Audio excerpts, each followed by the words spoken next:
इस संकट ने वर्क कल्चर के साथ ही नेचर ऑफ जॉब को भी बदल करके रख दिया है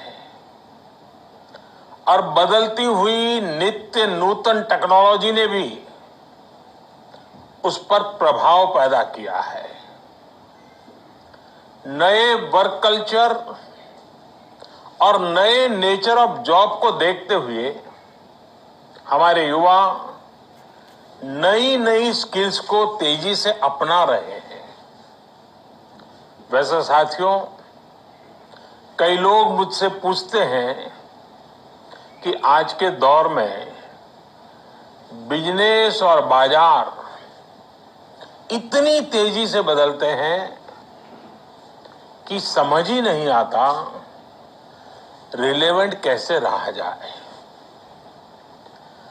कोरोना के इस समय में तो ये सवाल और भी अहम हो गया है। साथियों, मैं इसका एक ही जवाब देता हूं। रिलेवेंट रहने का मंत्र है स्किल, रीस्किल और अपस्किल।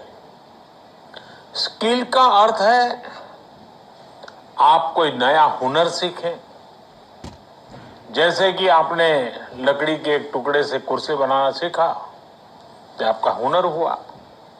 आपने लकड़ी के उस टुकड़े की कीमत भी बढ़ा दी, वैल्यू एडिशन किया, लेकिन ये कीमत बनी रहे इसके लिए नई डिजाइन, नई स्टाइल, यानी रोज कुछ नया जोड़ना पड़ता है। उसके लिए नया सीखते रहना पड़ता है और कुछ नया सीखते रहने का मतलब ही है रीस्किल।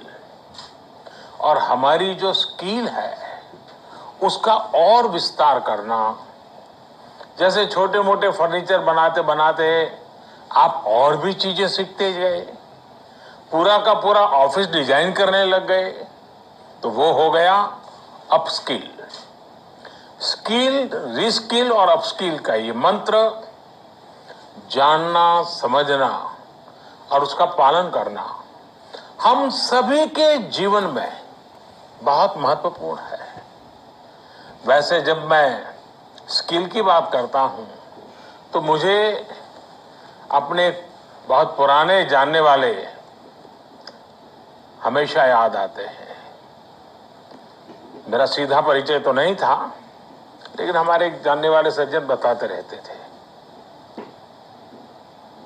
वो उनके किसी परिचित के विषय में बताते थे कि वो ज्यादा पढ़े लिखे तो नहीं थे, लेकिन उनकी हैंडराइटिंग बहुत अच्छी थी। समय के साथ उन्होंने अपने हैंडराइटिंग में और भी नए स्टाइल जोड़ दिए, यानी खुद को रीस्किल किया। उनकी ये स्किल देखकर लोग खुद उनके पास पहुंचने लगे। लोग उनसे कहते थे कि हमारे यहाँ स्पेशल ओकेजन है तो इनविटेशन कार्ड पर नाम वगैरह लिखने का काम आप कीजिए। बाद में उन्होंने खुद को रीस्किल किया, अपस्किल किया। उन्होंने कई और लैंग्वेजेस में लिखना शुरू किया और इस तरह से एक प्रकार से वो उनका कारोबार बन गया।